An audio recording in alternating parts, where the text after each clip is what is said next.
If you are waking up 2, 3, even 4 times a night to use the bathroom, I need you to stop scrolling for the next 20 minutes. Because what I'm about to show you is not what your doctor has told you, and it is not what you've read online.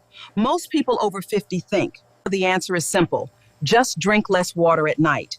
I'm going to show you why that advice is not only wrong, it might actually be making your nighttime bathroom trips worse. I'm a physician, and for 15 years, I've sat across from patients just like you, exhausted, frustrated, afraid to travel, afraid to sleep through a movie, afraid to even nap on the couch without worrying about making it in time. Here's the truth. There is a specific way to drink water, a timing, a rhythm, a method that can cut your nighttime bathroom trips down dramatically. In some cases, from 4 times a night to 0. And I'm going to walk you through the exact method step by step in this video. But stay with me until the end, because tip number 4 is the one almost nobody talks about.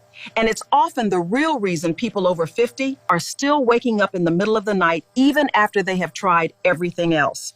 Before we dive in, let me explain quickly why this matters so much, especially after 50. Nighttime urination, we call it nocturia in medicine, isn't just an annoying inconvenience. It's one of the most common reasons seniors report poor sleep, daytime exhaustion, and even falls in the middle of the night. Broken hip fractures from stumbling to the bathroom in the dark are something I see far too often in my practice. So this isn't just about comfort. This is about your safety, your energy, your independence, and honestly, your quality of life. The good news, in most cases, this is fixable. Not with medication, not with expensive supplements, with something as simple and as free as how and when you drink water. Let's talk about why this happens in the first place, because understanding the why is what makes the solution actually stick. As we age, our bodies change in 3 specific ways that affect nighttime urination. Once you understand these 3 things, the solution I'm about to give you will make complete sense. First, your bladder capacity changes. The bladder is a muscle, and like every other muscle in the body, it can lose some of its elasticity over time. That means it holds less than it used to, so it signals you sooner, sometimes even when it's not truly full. Second, your body's fluid rhythm shifts. When you were younger, your body was very good at holding on to fluid during the day and releasing more of it while you were awake. As we get older, that rhythm can flip. More fluid gets released at night instead of during the day. This is called nocturnal polyuria, and it's one of the most common and most fixable causes of nighttime bathroom trips. Third, daytime habits catch up with you at night. Coffee in the morning, tea in the afternoon, that glass of wine with dinner, salty food at lunch. All of these affect how your kidneys process fluid hours later, often right around the time you're trying to fall asleep. Now, here's the important part. Most people try to fix this by simply cutting back on water in the evening. And I understand the logic. Less water in, less need to go, right? Except that's not how the body actually works. And this is where most people over 50 are getting it wrong. Let me bust this myth right now, because it is by far the most common mistake I see. Mistake number 1, drastically cutting water intake in the evening. When you drink too little water overall, your urine becomes more concentrated. Concentrated urine is actually more irritating to the bladder lining, not less. That irritation that you need to go even when your bladder isn't full. So cutting water too aggressively can backfire and make you feel like you need to go more often, not less. Mistake number 2, skipping water all day, then catching up in the evening. This is incredibly common. People get busy, forget to drink during the day, and then at 6 p.m. realize they barely had anything, so they try to make up for it with a large glass of water right before bed. That's almost guaranteed to wake you up at midnight. Mistake number 3, not accounting for hidden fluids and hidden salt. Soup, fruit, ice cream, that innocent-looking sauce on your pasta. Sodium pulls water into your bloodstream, and your kidneys have to process that fluid eventually. If a big salty meal was at dinner, guess when your body processes it? Right in the middle of the night. Mistake number 4, and this is the big one. Timing is more important than quantity. Most people think about how much water they're drinking. Almost nobody thinks about when. And this single shift, moving from how much thinking to when thinking, is the foundation of everything I'm about to teach you. So now that you know what not to do, let's talk about exactly what to do. This is broken into 5 simple rules. I want you to really absorb these because together they form a complete daily rhythm, not just a random tip here and there. Rule number 1, front load your hydration. Aim to drink the majority of your daily water, roughly 70 to 80% of it, between the time you wake up and about 4 or 5 p.m. Why this window? Because your body needs several hours to process fluid and move it through your system before bedtime. If you're well hydrated by mid-afternoon, your body isn't scrambling to catch up in the evening, and it isn't holding on to extra fluid that gets released the moment you lie down. A simple way to do this: keep a water bottle or a glass on your kitchen counter and refill it with your morning coffee, again at lunch, and again mid-afternoon. By dinner time, you should already feel caught up, not thirsty and rushing to drink more.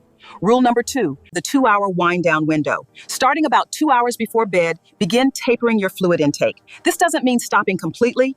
A few small sips are fine, especially if you're thirsty or taking evening medication. But this is not the time for a full glass of water, a cup of tea, or a bowl of soup. Think of it as a gentle closing of the tap, not a sudden shut-off. Your body responds much better to gradual changes than abrupt ones. Rule number 3, watch the hidden diuretics. Caffeine and alcohol are both diuretics, meaning they pull more fluid out of your body than they put in, and that effect can last for hours. That afternoon cup of tea or coffee could still be affecting your kidneys well into the evening. And that glass of wine with dinner, as relaxing as it feels, is one of the most common and most overlooked causes of a 2 a.m. bathroom trip. My advice: try to have your last caffeinated drink no later than early afternoon. And if you enjoy an evening drink, consider moving it earlier in the day or limiting it a few nights a week to see how your body responds. Rule number 4, the one almost nobody talks about: sodium timing. Remember when I said stay until the end? Here it is. Most people think about water and caffeine, but almost nobody thinks about sodium timing. When you eat a salty meal, your body needs extra water to balance that sodium out in your bloodstream, and it often pulls that water out of your system hours later, right as you're sleeping. Here's the simple fix: try to make your dinner the lightest meal of the day in terms of salt. Save saltier foods for lunch when your body has hours of daylight and activity to process it. A lighter, lower sodium dinner is one of the most underrated tools for reducing nighttime bathroom trips, and almost no one is told this. Rule number 5, elevate and empty, the final step before bed. 2 small habits make a big difference right before sleep. In the hour or 2 before bed, if your ankles or lower legs tend to hold fluid, try resting with your legs propped up for 15 to 20 minutes. This helps your body reabsorb and process that fluid before you lie down, rather than processing it while you're asleep, which is a major hidden cause of nighttime urination, especially for those with circulation issues. Second, and this sounds almost too simple, always fully empty your bladder right before you get into bed, and take your time doing it. Rushing can leave the bladder incompletely empty, which shortens the time before you feel the urge to go again. Let me show you what this actually looks like in a real day so you can picture yourself doing it. Morning, start your day with a glass of water before coffee. This is your foundation. Most people are mildly dehydrated just from a night's sleep, and starting here sets the tone for the whole day. Mid-morning to early afternoon, this is your main hydration window. Sip consistently, water, herbal tea, whatever you enjoy, aiming to have the bulk of your daily fluids finished by mid-afternoon.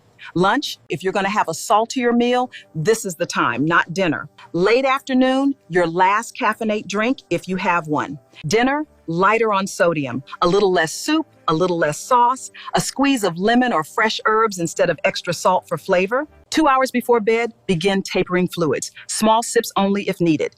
Before bed, elevate your legs if you deal with swelling. Then fully empty your bladder right before lying down. This isn't about perfection, it's about rhythm. Even getting 3 or 4 of these 5 rules right consistently can make a real difference within just 1 to 2 weeks. And I want to be honest with you, for some people, nighttime urination isn't just about water habits. It can be connected to other things, certain medications, blood sugar, prostate changes in men, or pelvic floor changes in women. If you've tried adjusting your water habits for a few weeks and you're still waking up multiple times a night, that's worth a conversation with your own doctor. Not because something is necessarily wrong, but because there may be an additional piece to your specific puzzle, and you deserve real answers, not guesswork.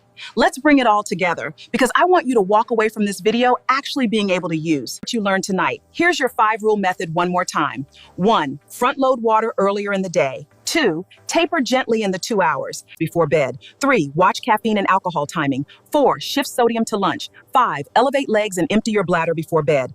I know what it feels like to dread going to bed because you know you'll be up again in a few hours. I know how exhausting that cycle becomes, not just physically, but mentally. You deserve a full night of real, uninterrupted rest, not eventually, starting tonight. Imagine waking up feeling fully refreshed without having been interrupted every few hours. That is the goal of this method. So here's my challenge for you. Try this method for just 7 days. Not perfectly, just consistently. And I genuinely want to know how it goes. Come back and tell me in the comments how many times you were up each night before you started and how that number changes by the end of the week. I read every single one and I want to celebrate that win with you. If this video helped you, do me a favor and hit subscribe because next week I'm covering the second most common sleep disruptor after 50. And trust me, it's one you've probably never even considered. Thank you for spending this time with me today. Take care of yourself and here's to your best night of sleep yet. I'm a physician. Catch you in the next one.